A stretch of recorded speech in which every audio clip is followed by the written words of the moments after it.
Welcome everyone again. We are with Ozan Sönmez. Welcome to you too again.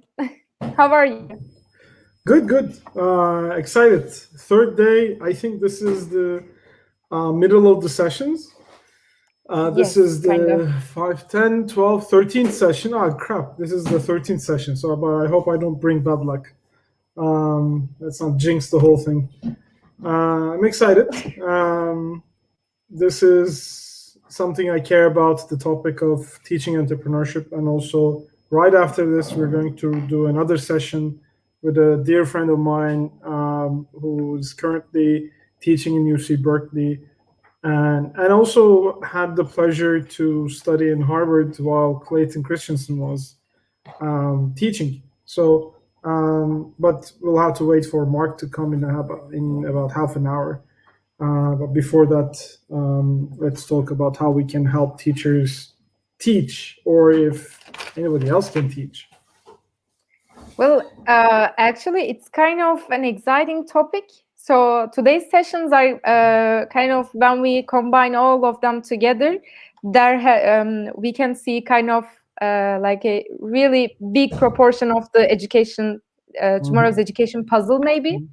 Because we have informal learning and academical learning at the same time. And in this session, we've planned to talk about the practice and the maybe the academical part of education. So the session's name is actually how to teach teachers for a better future.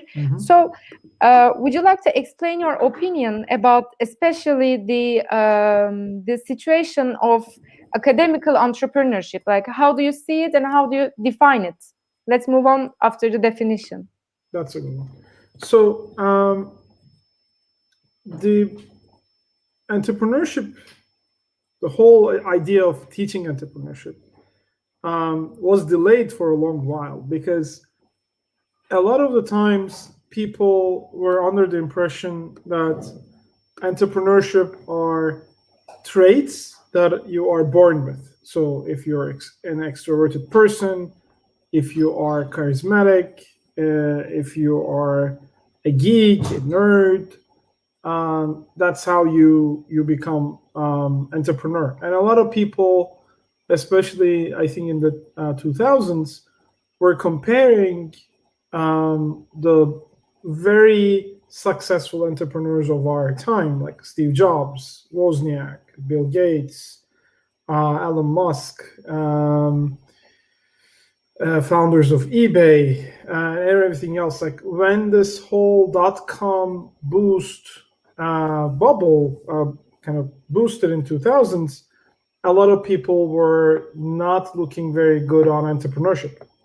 And they always had the sense that strong engineers, and that's a tradition of Stanford. That's a tradition where the whole Silicon Valley started by after the World War II. Three people had played a huge role in how Silicon Valley started, and those were all associated with universities, mostly Stanford. So everybody was like, "Oh, Stanford creates a lot of entrepreneurs, but none of these are having any formal entrepreneurship training. They're all engineers." So that was the idea where entrepreneurship is not something you can have a lecture about. You teach people good engineering, you teach people good skill sets, you fund them. That's how the whole Silicon Valley ethos came about. Even before then, the West Coast, the East Coast ethos came about. So not everybody was really enthusiastic about teaching entrepreneurship because most of the examples had not been going through formal entrepreneurship training. Even in MBAs, and most of the entrepreneurs were like, "Oh, we don't hire MBAs because MBAs are just bean counters. They don't understand what's going on. We do our own things." And the entrepreneurial ecosystem did not look very keenly and kindly towards the teaching of entrepreneurship. But I think in the last 20 years, this has changed, primarily because I think people understood there's A-type entrepreneurs, like people who will be entrepreneurs, whether you lock them in a cell, they'll find a way out, and they'll become entrepreneurs. Yeah, But this is then, maybe the spirit. yeah, exactly. So a lot of people have the spirit, have innate abilities to become entrepreneurs. And same, by the way, was discussed about innovators. Like, can you be an innovator? Can you teach people to become innovative or inventive? And that was a lot of the debates were like, oh, Tesla never had a training. Edison didn't have a training. Einstein was a genius, but he wasn't even school. So a lot of people were downplaying why schools are important in entrepreneurship training. Yeah. But I think it started changing, especially with a lot of the business schools creating impact. A lot of the institutions that played a huge role, like Stanford and Berkeley and MIT and Harvard in the US, played a role in bringing about a new generation of entrepreneurs and started building ecosystems. So that's kind of the change. Well, can we say that because when you are an entrepreneur, you first try something, you assume something, and you try it, and if you fail, you give up and you pivot. I don't know, you take another direction or move on. So when it comes to entrepreneurs, first thing is to try, not to maybe to learn. Like you try and you learn after that. So when we look at the structure of the whole entrepreneurship thing, maybe it's not the change, it is the nature that, yes, there were some people who didn't learn anything and do something that works. And then when we look at in a societal or cumulative way, we didn't know, somebody tried, now we know, and we can learn something from that. Maybe can we see the situation like that? I think so, but on the other hand, it's also very important to look into know how academia works. So academia works with research. Like they don't work with anecdotes, much like the entrepreneurship ecosystem works. So one of the things I think was missing from the whole entrepreneurship education, entrepreneurship training mindset was not many of the entrepreneurs had been studied. There were a lot of books about how HP came about, Silicon Valley came about, Fairchild Semiconductors, the Treacherous Eight, Intel, and everything else, but not many of the people created theories about how innovation works, how entrepreneurship works. And I think what we will discuss in the next session with Mark, when Innovator's Dilemma first came about, it was a previously unthought of experience that Clayton Christensen unraveled, that there is a theory of entrepreneurship. There could be a theory about innovation economics. And that started impacting a lot of people, like the Good to Great books and Crossing the Chasm. So there are a lot of academics, entrepreneurs turned academics, that started writing and researching entrepreneurship. So I think academia was missing that research element, that theory element a lot. And even the theory of innovation, disruptive innovation, and theory of market access, the beachhead market mentality, what Steve Blank did with his first book with Bob Dorff, I think that started building up an academic curriculum and academic structure to understand the phenomena of teaching entrepreneur. And then we started seeing more practical ways of doing entrepreneurship with accelerators and incubators. And it became a little bit more of a movement, so to say. Yeah, actually, you're so right with all the things that you said, and it was a great conclusion, kind of really explanatory and at the same time like a summary. So can we, I don't want to be like approaching the whole process with an analytic way, because I am in the social field, but the things that you said made me think that, so the functions doesn't always, the function doesn't always serve the same answer, but there is a pattern that gives something else when you put something else. So academicals part is trying to figure out that formula, the function. Exactly. But in here, so do you think that the entrepreneurs, while they an active entrepreneur without having kind of an academical, they don't seek academical something, but do you see a correlation between them? Correlation and some working. Do they work together nowadays? So I think what's happening in the entrepreneurship space, where it's still debated, is the research that the universities, the academicians are doing help build a theory on how to do the practice. For example, when the Lean Startup book came about, it wasn't an academic book. It was written by an entrepreneur for entrepreneurs, but it was inspired by an entrepreneur who has become an academic and was teaching in business school. So the whole movement of new entrepreneurial thinking had its roots on academia. For example, business model canvas. It's a PhD thesis for Alexander Osterwalder. Business models, he did not invent business models. He was studying in his PhD to make it more understandable. And I think that's one of the most influential PhDs ever that had a very tangible, practical reasoning behind the whole movement of accelerators. So we cannot say the academic community or the universities do not contribute to entrepreneurship because it's purely based on practice. That will be not just ignorant but also stupid.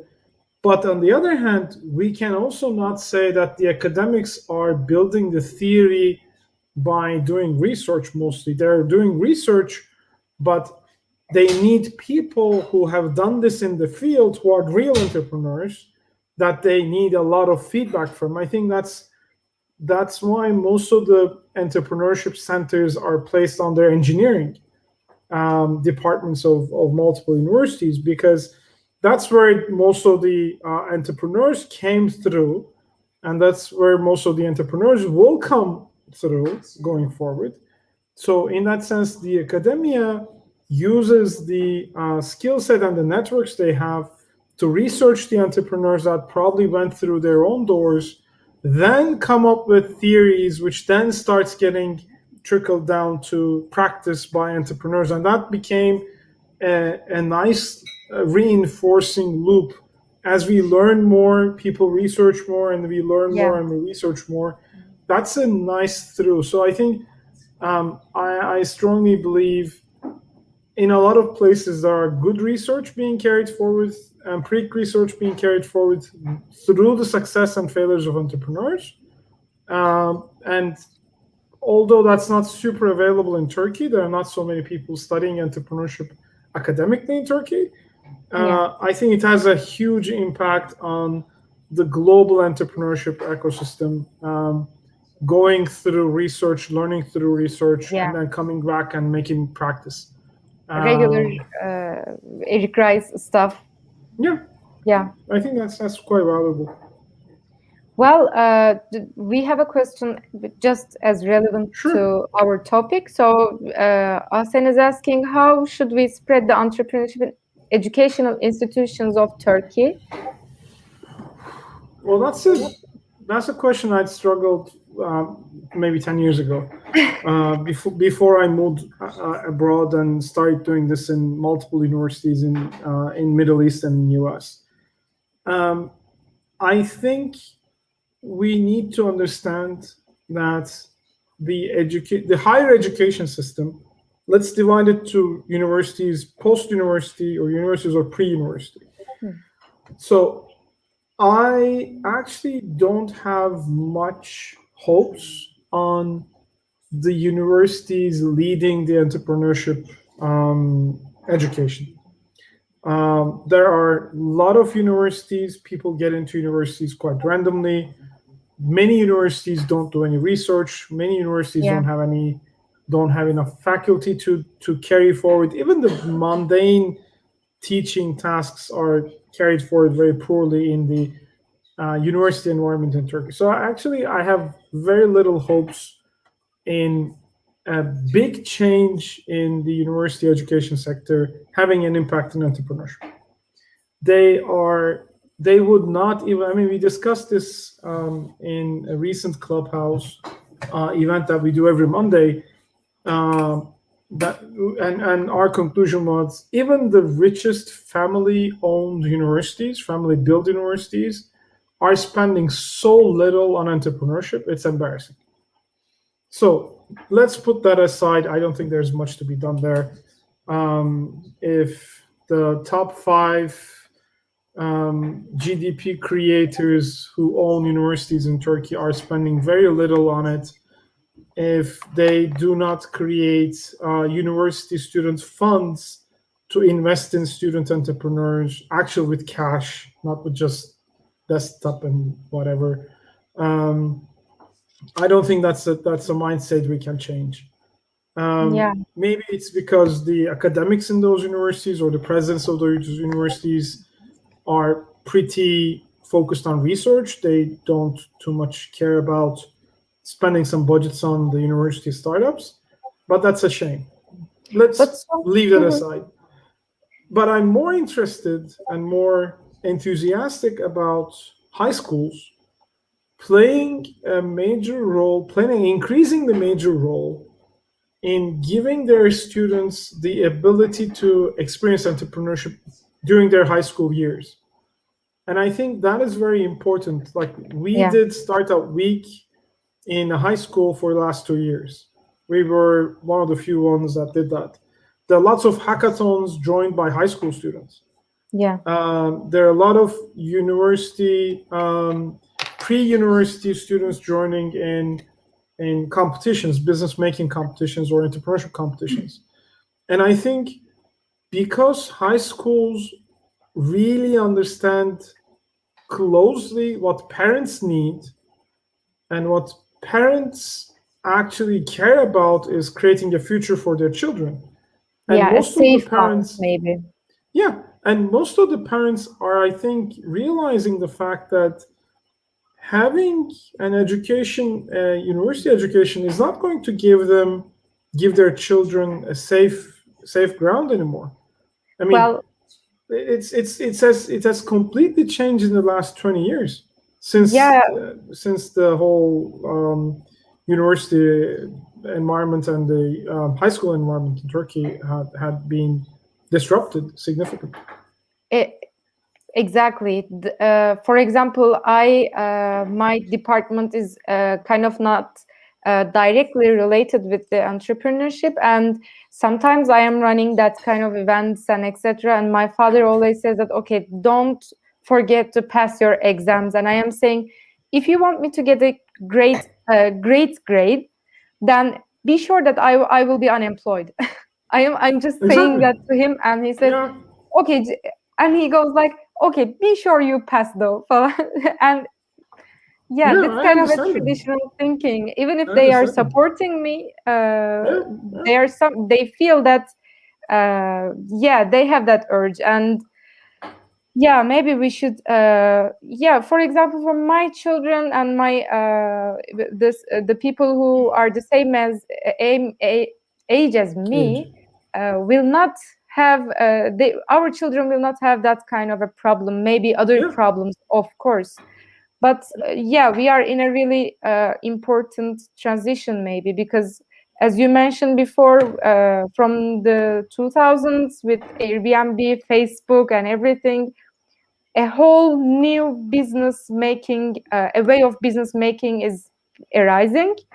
And as İlker Baydar at the first day of our event mentioned, self-employment will increase day by day, and he is foreseeing 80% of the youth is foreseen to have their own businesses. So this is huge.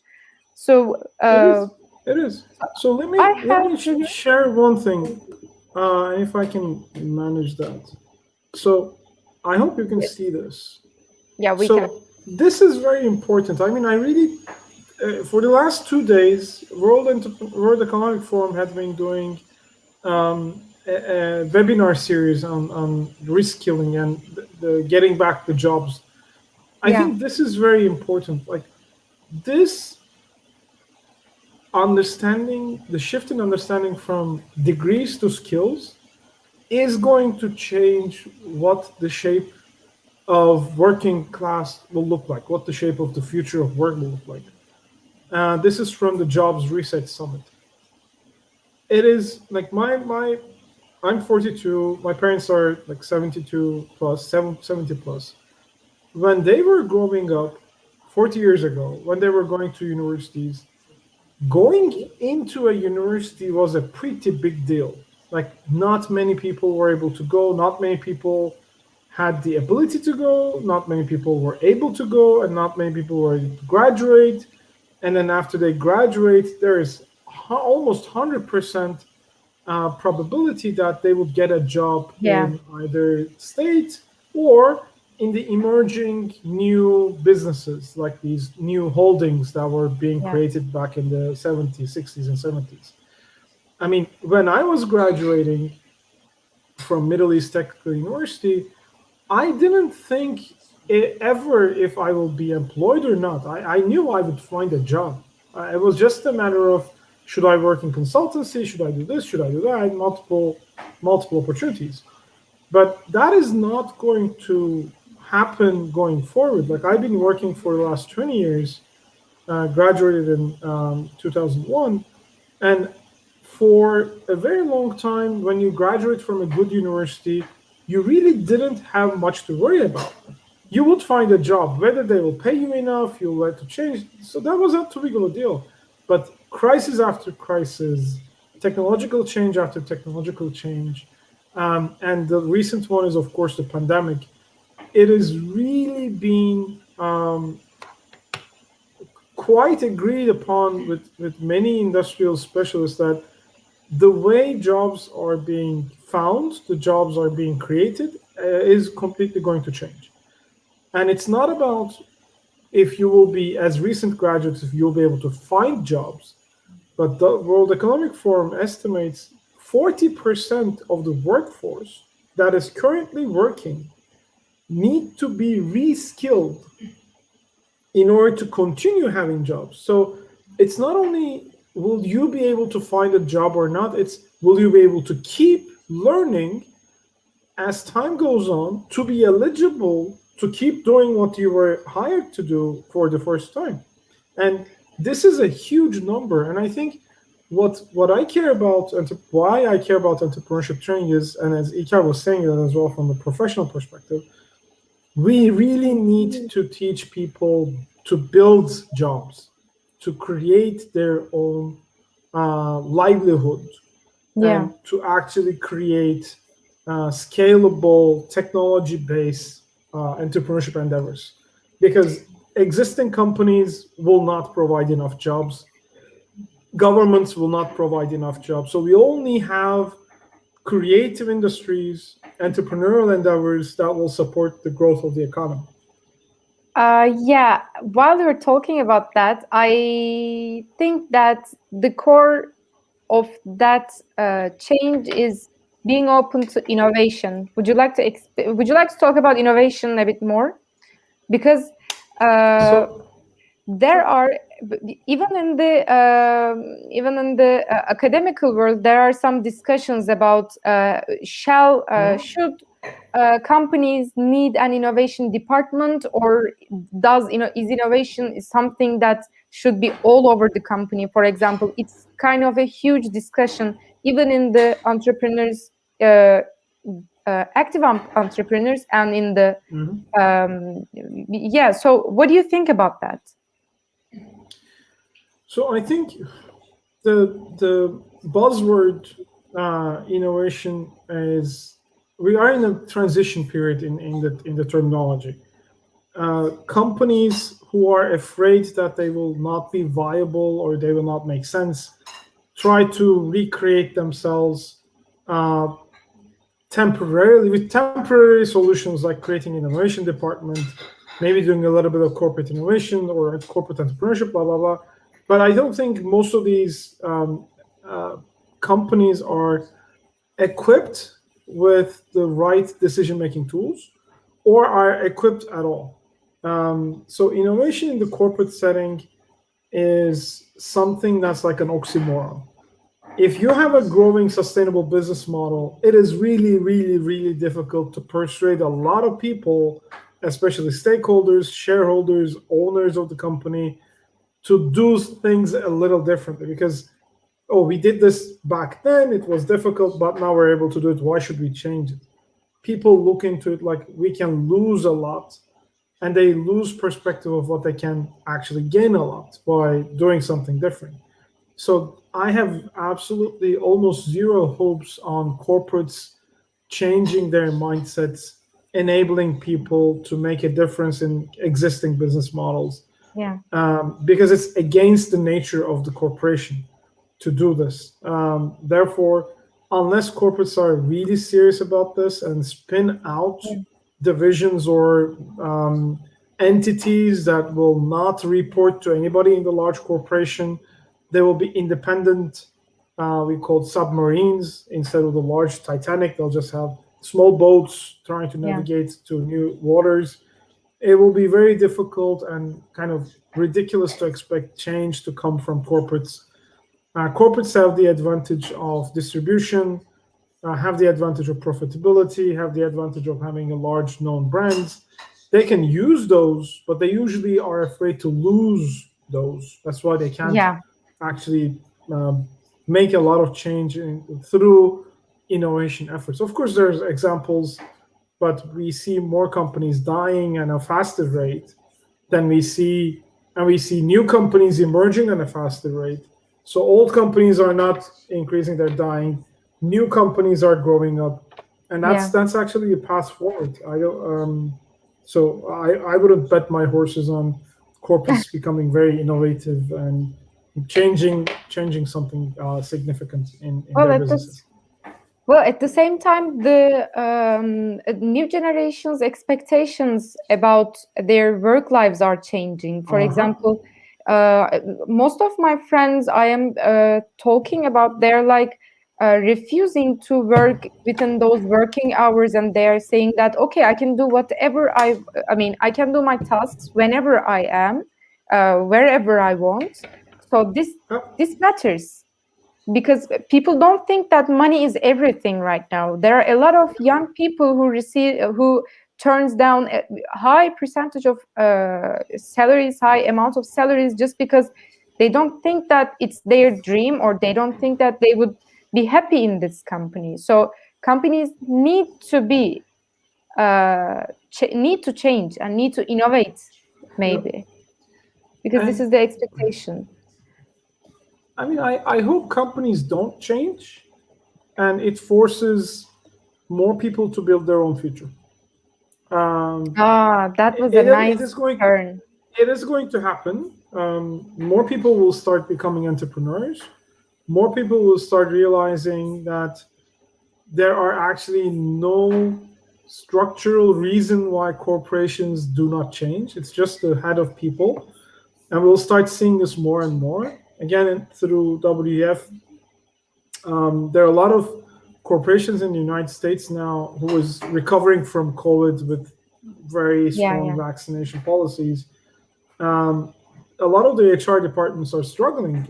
People are trying to find out ways to call people in to justify, let's come back together, let's go back to work. And people are like, nah, I don't think so.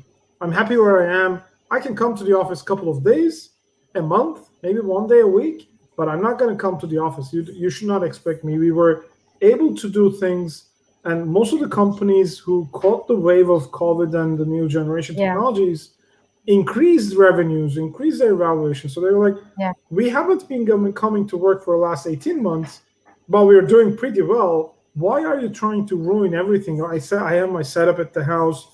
Of course, there's huge inequalities. Of course, I mean, I'm not talking about life at home is really the best for many people.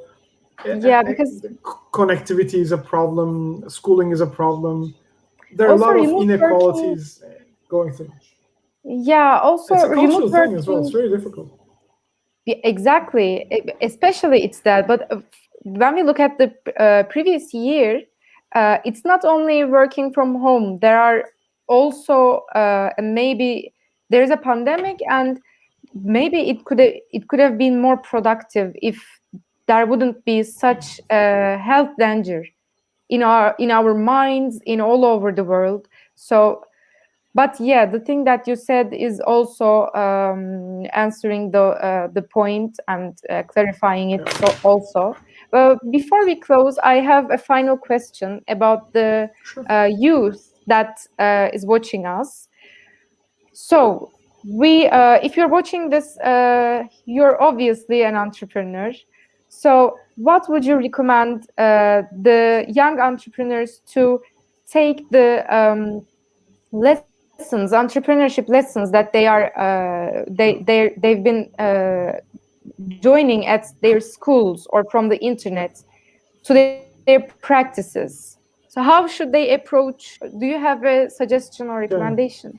I mean, maybe we will also share this link on Discord. A couple of weeks ago, I was invited to a podcast, and again for young people to give advice. And I think the number one advice that I can give to early younger entrepreneurs, less than 25, let's say, high school age or university age, they need to really understand the reality of entrepreneurship, and that is sales. Entrepreneurs these days, unfortunately, there's a lot of buzz about like investments, VCs, angels, unicorns, funding rounds, blah blah blah blah. Most of the people are drawn into this rhetoric, assuming there's lots of money waiting for them. Although somebody else will give you a lot of money and you'll do whatever you want, blah blah blah. It actually doesn't work that way. In very small segment of the entrepreneurship, VCs operate, investment funds and angels operate. Even if you are going to build a scalable high technology company and business that might need investments at the scaling phase, I strongly recommend entrepreneurs who are doing it the first time, especially who are doing it the first time, do not focus on building a super scalable, highly technological, definitely money raising ventures. That is great if you have the skill set, especially if you're alone, if you're a couple of friends. Focus on something that you are able to build and sell with. Most of the founders realize and read those like giant stories of like Facebook and Google, and they keep coming back at me and saying, "Oh, well, Facebook didn't have a business model; they invented it afterwards," or Google didn't have a business model, or they go like, "Oh, Twitter is losing shit tons of money." Sorry for the French. Those are cases that only and most of the time only exist in the United States. Oh, Uber wasn't making any money. Amazon has been losing. They lost money for 17 quarters back and back, but they had access to capital. In Yeah, Turkey, in emerging economies, we do not have access to easy capital, easier capital like them. And we have access to punks like this. hello. But that is why the entrepreneurs in emerging economies like Turkey, like Middle East, and there's interesting parts of Middle East that does not apply, but they have to focus on the number one reason of being an entrepreneur. Build something, but sell something. Building is great, but if you are not able to understand that you need to sell that, you need to create value for somebody enough that they will pay you money. That's entrepreneurship. That's the number one thing that a lot of Yeah, people forget, and I think that's something that entrepreneurs should never forget. Sell, yeah. sell, sell. I mean, anything else doesn't matter. Well, that's been the chat's been great. So thank you Thank so you. much for having Pleasure. the session. and we will be continuing with. Would you like to announce his name and do the announcement for the next session?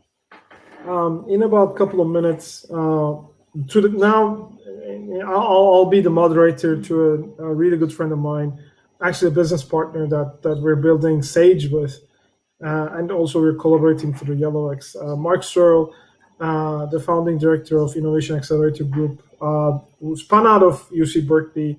He's still teaching at Starja Center for Entrepreneurship in UC Berkeley, and he's travels to more than 20 countries, built programs in multiple locations for large corporations as well as for startups. So I'll be asking a few things about what we actually started discussing, like the innovation ecosystem, how the terminologies and everything moved forward, and what's the difference between each region that he has seen in entrepreneurship training. It's kind of a nice continuation of the current discussion we had for the past half an hour. So looking forward to see you in like 2 or 3 minutes. Yeah, maybe even less. So let's jump back to the other session. And again, thank you so much for sharing your experiences with us. It was so, at the same time, extensive, but a really great summary. I recommend everyone to watch it again. And yeah, thank you. You're welcome. Thanks for a great moderation. Take good care. See you soon.